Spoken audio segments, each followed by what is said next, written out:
Based on your knowledge of your students and the community, what percentage of students surveyed do you think use or have the following: checking, savings, credit cards, auto loans, direct deposit, auto pay, online bill paying, or home loans?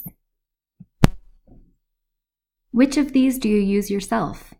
Think about the time that you began to use these services and how you went through the process of starting. What benefits can you think of for each of these services? Of the students surveyed, these were the answers to their question: which banking services do you use?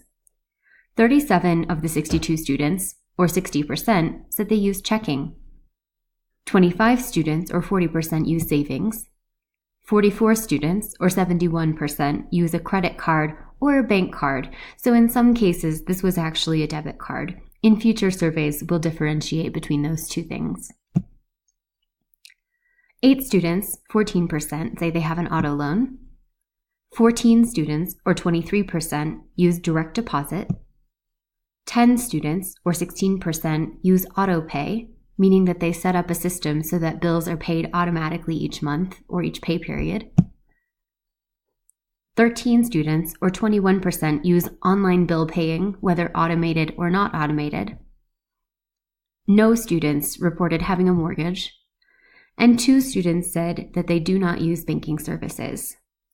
That means that 40% do not use a checking account, 60% don't use savings, 29% don't use a credit card, 86% do not have an auto plan, 77% do not use direct deposit, 84% do not use auto pay systems, 79% do not pay bills online, none of them use a bank for a home loan, and 3% do not use any banking services at all. While some of these numbers may seem high, some of them are more worrisome than others. For example, it may not be such a problem that 86% of students don't have an auto loan. Perhaps some of them were able to purchase a car outright, or perhaps some of them use public transportation. This is not necessarily a reflection of poor financial practices. However, 79% who do not pay bills online may find that they are spending extra time to pay bills in person that they could easily pay with a click of a button.